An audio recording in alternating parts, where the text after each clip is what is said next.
जय हिंद दोस्तों। पिछले क्लास में हम लोग स्वतंत्रता के अधिकार के बारे में पढ़े थे। उसमें हम लोग आर्टिकल 19 से 22 में पढ़े थे। उसमें हम लोग बोलने की स्वतंत्रता, देश के चारों ओर घूमने की स्वतंत्रता, देश के कोई भी क्षेत्र में बसने की स्वतंत्रता, व्यवसाय करने की स्वतंत्रता, उसके बाद हम लोग एक गलती की एक सज़ा, मतलब उसमें हम लोग स्वतंत्रता के बाद भी अगर आप किसी की स्वतंत्रता को भंग करिएगा तो वहाँ पे आपको सज़ा मिलेगा। तो हम लोग स्वतंत्रता के अधिकार में वो सब पढ़ लिए थे। आज हम लोग को इस क्लास में हम लोग को शोषण के विरुद्ध अधिकार के बारे में पढ़ना है। किसके विरुद्ध? शोषण के विरुद्ध। हाँ, हम लोग को कोई शोषण करता है उसके विरुद्ध में क्या चीज़ है, हमारा कुछ मौलिक अधिकार मिला है। वही आर्टिकल 23 में है कि बलात्कार तथा बेरोजगारी पर रोक लगाया गया। काची पे रोक लगाया गया? बलात्कार और बेरोजगारी। यानी कहने का मतलब है कि आप किसी को ज़बरदस्ती श्रम नहीं करा सकते हैं। अगर किसी को मन होगा तभी काम करेगा, न कि आप ज़बरदस्ती, आप रंगदारी से, आप अपना ताकत का इस्तेमाल करके किसी को काम कराएंगे तो ये नहीं होगा। तो वही है कि आप ज़बरदस्ती किसी को बलात्कार नहीं करा सकते हैं। उसके बाद हो रहा है बेरोजगारी। पहले होता था कि जो निम्न कास्ट के या जो गरीब आदमी होते थे उन्हें लोग बिना पैसे देकर काम करवा के बिना पैसा नहीं देते थे। तो आप आज की डेट में वो भी नहीं कर सकते हैं। तो वही बोल रहा है कि बिना वेतन दिए भी आप काम नहीं किसी को करा सकते हैं।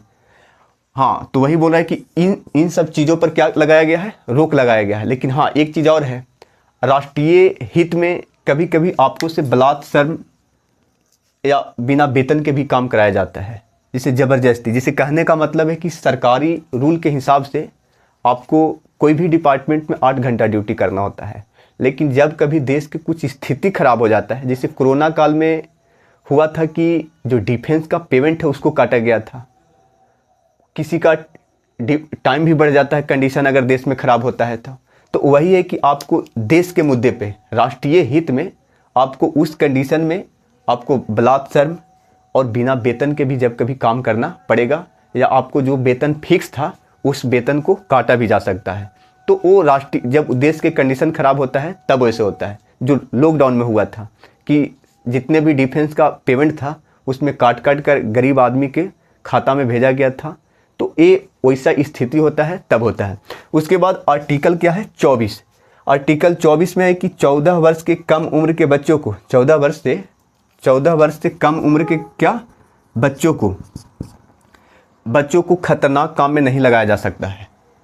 14 वर्ष से कम उम्र के बच्चों को आप खतरनाक काम, जैसे कहने का मतलब है कि जहाँ पे खिलौना बनता है, जहाँ पे जैसे पटाखा जो फोड़ने वाला होता है, जो दीपावली या होली फेस्टिवल में पटाखा बनाया जाता है, या बम बारूद या बंदूक गोली सब जहाँ पे बनता है, वहाँ पे आप उस काम में इन लोग को नहीं लगा सकते हैं। कितने वर्ष के बच्चों को? 14 वर्ष से कम उम्र के बच्चों को।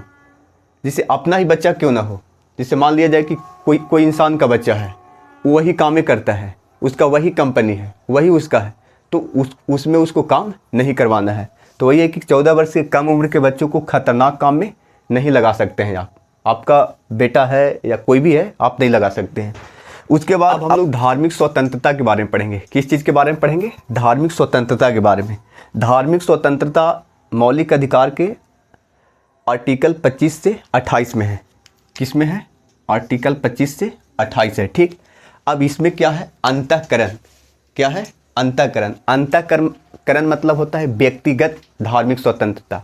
क्या होता है? व्यक्तिगत। इसे व्यक्तिगत कहने का मतलब है कि हिंदू धर्म में टिक रखा जाता है। क्या रखा जाता है? टिक। तो आपको अंतःकरण आर्टिकल 25 के हिसाब से आप टिक को रख सकते हैं। क्या सकते हैं? टिक। उसके बाद इस्लाम लोग दाढ़ी बढ़ाते हैं, तो इस्लाम लोग दाढ़ी रख सकते हैं। उसके बाद सिख लोग तलवार लेके चलते हैं, या उसके बाद चाकू लेके चलते हैं, तो चाकू भी आप लेके चल सकते हैं। आर्टिकल 25 के अंतर्गत आप सनातन धर्म के हिसाब से टिक रख सकते हैं, इस्लाम धर्म के हिसाब से दाढ़ी रख सकते हैं, और सिख धर्म के हिसाब से चाकू, जिसको हम लोग कृपान भी बोलते हैं, तो कृपान भी रख सकते हैं। तो इसमें क्या है? आर्टिकल 25 में है क्या? इसमें व्यक्तिगत धार्मिक स्वतंत्रता है। कैसा है, व्यक्तिगत धार्मिक स्वतंत्रता। उसके बाद बोल रहा है आर्टिकल 26, आर्टिकल 26 में सामूहिक धार्मिक स्वतंत्रता। सामूहिक के मतलब कि आप कोई अगर मान लिया जाए कि सनातन धर्म में यज्ञ होता है, क्या होता है, यज्ञ, जिसको हम लोग जग बोलते हैं, हाँ क्या बोलते हैं, जग। तो जग में एक आदमी उसमें हिस्सा नहीं लेता है, उसमें हजारों लोग हिस्सा लेते हैं। तो आप उस फेस्टिवल को भी कर सकते हैं, यानी एक तरह के वो क्या है, फेस्टिवल है। हाँ, तो इसमें आप सामूहिक रूप से पूजा कर सकते हैं। उसके बाद नमाज, इस्लाम धर्म में नमाज पढ़ा जाता है। क्या पढ़ा जाता है, नमाज। तो आप नमाज एक साथ पढ़ सकते हैं। आप सामूहिक धार्मिक स्वतंत्रता किस में है, आर्टिकल 26 के हिसाब से आप समूह में होकर यज्ञ करिए, आप सामूहिक नमाज पढ़िए, उससे कोई दिक्कत नहीं है। तो ये आर्टिकल 26 आपको इजाज़त देता है कि सामूहिक धार्मिक स्वतंत्रता में यज्ञ, नमाज वगैरह आप कर सकते हैं। उसके बाद क्या है, आर्टिकल 27 में है कि धार्मिक कार्य के लिए रखा धन पर टैक्स नहीं लगता है। जैसे कहने का मतलब है कि यज्ञ कराना है हमें, और यज्ञ कराने के लिए हम 2 साल से पैसा इकट्ठा करके बैंक में रखे हैं, तो आपको उस पैसा पे टैक्स नहीं लगेगा। या कोई धर्म का जो धार्मिक पैसा है तो उस पर टैक्स नहीं लगता है।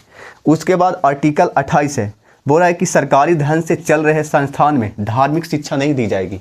आर्टिकल 28 के तहत इसमें है कि अगर सरकारी गवर्नमेंट के पैसा से अगर शिक्षा दिया जा रहा है तो उसमें धार्मिक शिक्षा नहीं दिया जाएगा। जैसे कहने का मतलब कि सनातन धर्म का जो महाग्रंथ है महाभारत रामायण, तो उस सब का शिक्षा नहीं दिया जाएगा। इस्लाम धर्म के हिसाब से जो भी महाग्रंथ है तो उसका शिक्षा नहीं दिया जाएगा। क्या नहीं दिया जाएगा, शिक्षा नहीं दिया जाएगा। अब यहाँ पे क्वेश्चन होता है कि संस्कृत तो पढ़ाई होता है स्कूल में उर्दू तो पढ़ाई होता है, तो नहीं किसे दिया जा रहा है। तो संस्कृत और उर्दू भाषा है, नहीं कि वो धार्मिक पढ़ाई है। तो भाषा अलग चीज़ है और धार्मिक पढ़ाई अलग चीज़ है। तो यहाँ पे क्या है कि सरकारी धन से चल रहे संस्थान में धार्मिक शिक्षा नहीं दी जाएगी। क्या नहीं दी जाएगी, धार्मिक शिक्षा नहीं दी जाएगी। अब हम लोग संस्कृति एवं शिक्षा संबंधी अधिकार देखेंगे। क्या देखेंगे, संस्कृति एवं शिक्षा संबंधी अधिकार। इसमें आर्टिकल 29 से क्या है, 30 है। इसमें बोल रहा है कि अल्पसंख्यकों के हितों की रक्षा है। किसका रक्षा है, अल्पसंख्यक के हितों, जो समाज में बहुत कम बच गए हैं, तो उनके हितों की क्या है, रक्षा है। जैसे कहने का मतलब है कि अगर कोई उस संस्था में, अगर उनको कोई संस्था में कोई संस्था में भाषा के आधार पे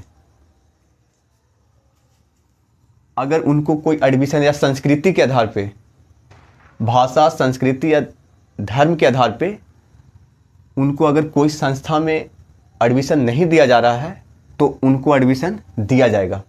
क्या किया जाएगा, कोई नहीं रोक सकता। मैंने कहने का मतलब है कि भाषा के नाम पे या संस्कृति के नाम पे उनको कोई यूनिवर्सिटी या कोई कॉलेज में एडमिशन से नहीं रोका जा सकता है।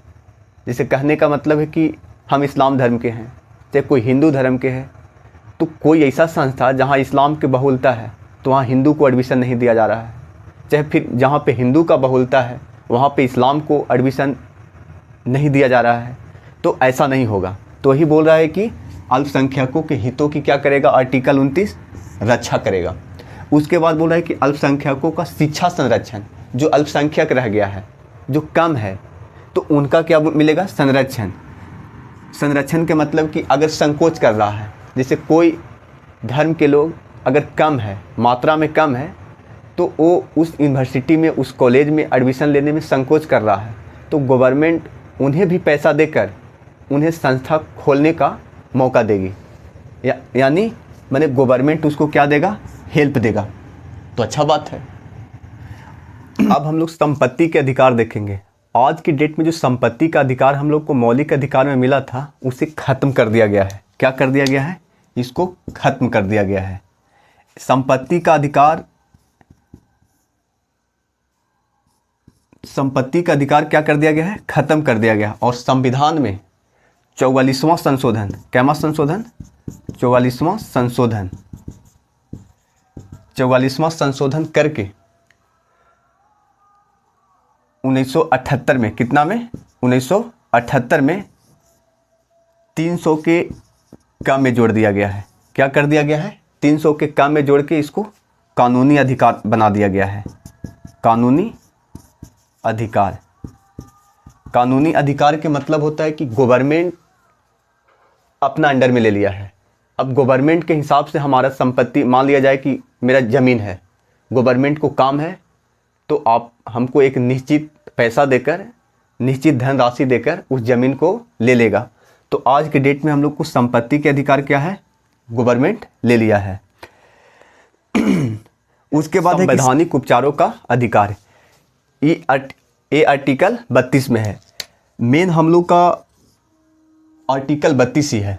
इसमें क्या है, संवैधानिक उपचार, माने जितना भी हम लोग को मौलिक अधिकार मिला है, चाहे वो समानता का अधिकार हो, चाहे स्वतंत्रता का अधिकार हो, चाहे शोषण के विरुद्ध हो, चाहे धार्मिक स्वतंत्रता हो, जितना भी मिला हम लोग को मौलिक अधिकार, अगर संवैधानिक उपचार को ख़त्म कर दिया जाए तो फिर कुछ नहीं बचता है। बोल रहा है कि संवैधानिक उपचार आर्टिकल 32 में है कि जितना भी मौलिक अधिकार है उसका सही से उपचार होना चाहिए। क्या होना चाहिए, उपचार। कहने का मतलब ये है कि केवल अधिकार देने से नहीं होता है, उसका सही में अधिकार मिला है तो आदमी उस चीज़ का इस्तेमाल कर रहा है, या सही में उसको अधिकार का फ़ायदा मिल रहा है या न मिल रहा है, तो उस चीज़ को दिलाने का काम क्या करता है, आर्टिकल 32। बोल रहा है कि अगर कोई मौलिक अधिकार को हनन करता है, क्या करता है, हनन करता है, तो सीधे सुप्रीम कोर्ट उस केस को उठा लेता है। और सुप्रीम कोर्ट 5 प्रकार के रीट परमादेश जारी करता है। कै प्रकार के, 5 प्रकार के। बंदी प्रत्याशीकरण, परमादेश, अधिकार पुछदा, प्रतिषेध, उत्प्रेषण। यानी कहने का मतलब है कि अगर मौलिक अधिकार को कोई हनन करेगा, सीधे उस चीज़ को सुप्रीम कोर्ट उस केस को लड़ेगा खुद।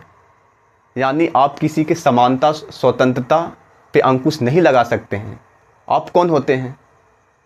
तो कहने का मतलब ये है कि संवैधानिक उपचार जितना भी मौलिक अधिकार मिला है उसको क्या करता है, बचाने का काम करता है, आपको अधिकार देने का काम करता है।